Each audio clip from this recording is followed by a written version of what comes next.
Salam damai sejahtera untuk Bapak, Ibu, dan Saudara dimanapun berada. Tetaplah bersemangat di dalam beraktivitas sepanjang hari ini.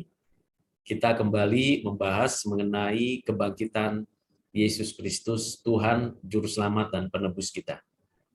Kita akan meneruskan pembahasan mengenai kebangkitan Yesus Kristus, kali ini menurut Injil Yohanes. Kita akan membaca dan merenungkan firman Tuhan dari Injil Yohanes, pasal yang ke-20 ayat 1 sampai dengan 10. Demikianlah firman Tuhan. Pada hari pertama minggu itu, pagi-pagi benar ketika hari masih gelap, pergilah Maria Magdalena ke kubur itu dan ia melihat bahwa batu telah diambil dari kubur. Ia berlari-lari mendapatkan Simon Petrus dan murid yang lain yang dikasihi Yesus dan berkata kepada mereka, "Tuhan telah diambil orang dari kuburnya dan kami tidak tahu di mana ia diletakkan." Maka berangkatlah Petrus dan murid yang lain itu ke kubur. Keduanya berlari bersama-sama, tetapi murid yang lain itu berlari lebih cepat daripada Petrus sehingga lebih dahulu sampai di kubur. Ia menjenguk ke dalam dan melihat kain kapan terletak di tanah, akan tetapi ia tidak masuk ke dalam. Maka datanglah Simon Petrus juga menyusul dia dan masuk ke dalam kubur itu. Ia melihat kain kapan terletak di tanah. Sedang kain peluh yang tadinya ada di kepala Yesus tidak terletak dekat kain kapan itu, tetapi agak di samping, di tempat yang lain, dan sudah tergulung. Maka masuklah juga murid yang lain yang lebih dahulu sampai di kubur itu, dan ia melihatnya dan percaya, sebab selama itu mereka belum mengerti isi kitab suci yang mengatakan bahwa ia harus bangkit dari antara orang mati. Lalu pulanglah kedua murid itu ke rumah.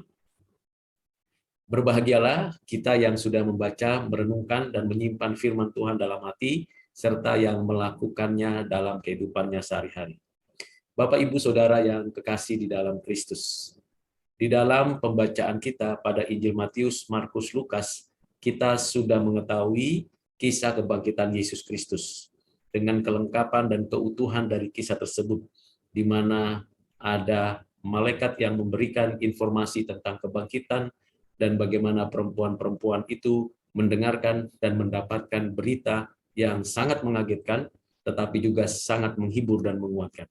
Namun, di antara perempuan-perempuan itu, ada satu perempuan yang begitu cepat berespon terhadap peristiwa kebangkitan Yesus, yaitu Maria Magdalena.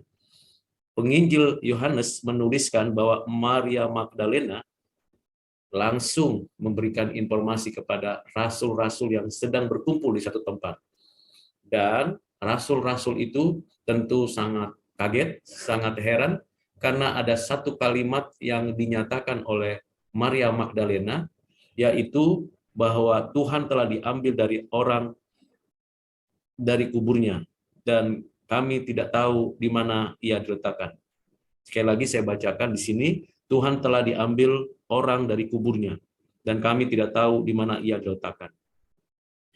Ini adalah suatu berita yang sangat mengagetkan.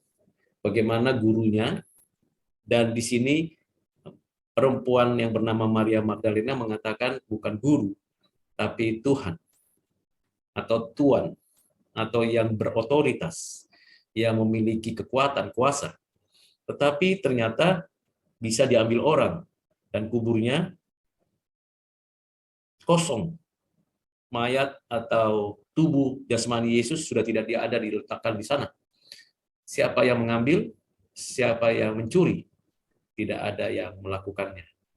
Jadi di sini memberikan suatu gambaran bahwa apa yang dikatakan Maria Magdalena ini adalah suatu pernyataan yang seharusnya tidak perlu disampaikan bahwa ada orang yang mengambil, karena ini masih asumsi, karena memang tidak ada orang lain selain mereka, perempuan-perempuan yang ada di kubur itu. Para penjaga sudah tidak ada di sana, dan yang ada hanya dua malaikat. Bagaimana mungkin Maria Magdalena ini memberikan informasi seperti itu? Itu bisa jadi oleh karena Maria Magdalena tidak yakin sepenuhnya. Bagaimana mungkin Yesus bangkit? Bagaimana mungkin ada orang yang sudah meninggal, dikuburkan, lalu mayatnya tidak ada, tapi bangkit dan pergi dari kuburan? Tentu ini menjadi pertanyaan juga bagi kita. Bapak, Ibu, dan Saudara yang kasih dalam Kristus, pertanyaan ini atau pernyataan yang disampaikan oleh Maria Magdalena ini bisa jadi menjadi isu yang muncul di kalangan orang-orang Yahudi, orang-orang ahli Taurat, dan sebagainya. Ini mirip dengan isu yang disampaikan oleh para imam kepada penjaga-penjaga yang mengetahui bahwa Yesus bangkit, tapi katakan bahwa Yesus dicuri mayatnya. Tentunya ketika Petrus dan murid-murid lain mendengar itu, tidak bisa menerima begitu saja. Mengapa? Karena pastilah bukan kami yang mencuri. Dan pastilah juga bukan banyak orang yang lain mencuri. Lalu bagaimana itu bisa terjadi? Lagi-lagi, Petrus dan Rasul Yohanes yang waktu itu masih muda sekali, berlari secepatnya. Yang satu mewakili orang muda yang ingin segera tahu, yang disebutkan oleh Tuhan di dalam suatu percakapan di atas kayu salib dengan mengatakan kepada Yohanes dan juga murid-muridnya bahwa ibunya menjadi ibu murid-muridnya dan murid-muridnya menjadi anak dari Maria.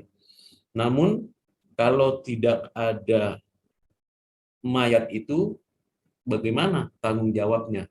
Bagaimana ia menceritakan kepada Maria? Murid yang paling muda ini segera cepat lari, sementara Petrus yang lebih tua, lebih senior, pemimpin daripada murid, segera juga menyusul. Dan sampai di sana, terbuktilah memang kuburan sudah kosong. Tidak ada lagi kuburan yang berisi mayat atau tubuh Yesus. Dan ketika itu dilihat, memang ada di sana kain kapan, ada kain peluh di sana, dan memang tidak ada tubuh lagi di sana. Lalu kemana mayat itu? Di mana mayat itu? Tentu kita sudah bisa bayangkan kesulitan hati kedua murid ini dan ketakutan yang luar biasa. Apakah prajurit yang mencuri? Apakah penjaga-penjaga yang mencuri? Apakah ada orang lain yang mencuri lebih dahulu atau bagaimana? Bapak Ibu Saudara, ini menjadi suatu pertanyaan yang sangat besar dalam diri Petrus dan Rasul Yohanes. Dan mereka langsung segera pulang ke tempat di mana mereka berada dan berkumpul, lalu memberitahukan memang kenyataannya seperti itu. Tetapi di ayat 8 dituliskan, maka masuklah juga murid yang lain yang lebih dahulu sampai ke kubur itu, dan ia melihatnya dan percaya. Sebab selama itu mereka belum mengerti isi kitab suci yang mengatakan bahwa ia harus bangkit dari antara orang mati. Ada perkataan perempuan yang menyampaikan informasi itu, termasuk Maria Magdalena, yang tidak tercatat atau yang tidak tertulis di dalam Injil Yohanes, tetapi tertulis di dalam Injil Matius, Markus, Lukas, bahwa Yesus sudah bangkit berdasarkan informasi berita dari para malaikat, 2 malaikat. Jadi ketika membuktikan bahwa memang kubur itu kosong, bukan hanya Petrus yang berlari menuju kuburan itu, tapi juga Rasul Yohanes. Jadi ada 2 saksi yang membuktikan kubur itu kosong di luar perempuan-perempuan itu. Dan ini saksi yang sangat valid, reliable, dan sangat bisa menjadi pembuktian.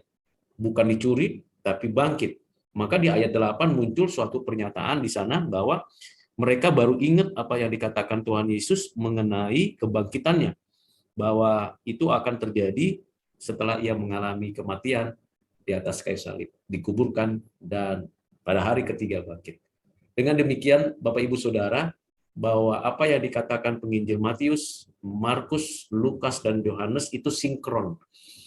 Itu benar-benar berpadu serasi, tidak ada kontradiksi atau tidak ada yang ditutupi. Semuanya dibukakan, dituliskan apa adanya.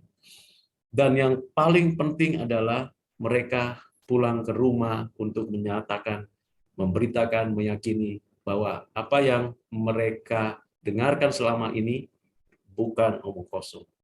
Apa yang diberitakan perempuan-perempuan itu bukan omong kosong. Apa yang digosipkan atau diberitakan secara palsu oleh para imam melalui para penjaga itu adalah kebohongan. Jadi kita harus meyakini dengan sungguh bahwa secara historis, secara pembuktian dengan iman, kesaksian dua orang, Petrus dan Rasul Yohanes, serta perempuan-perempuan, itu membuktikan memang Yesus sudah bangkit. Karena itu mari kita meyakini itu berdasarkan kitab suci, firman yang dinyatakan. Sekalipun kita membaca bagian kisah-kisah tersebut dalam bagian-bagian yang terpisah, tetapi Alkitab adalah satu kesatuan yang utuh yang tidak bisa dibaca hanya pada bagian kitab tertentu saja. Kita harus melihat keutuhan, keseluruhan, sehingga kita mendapat gambaran yang utuh juga dan mendapatkan suatu pengertian yang mendalam. Kiranya apa yang saya sampaikan dapat menjadi bahan renungan, bahan pemikiran dari kita sekalian, Bapak, Ibu, dan Saudara. Tuhan Yesus memberkati dan menyertai kita. Amin.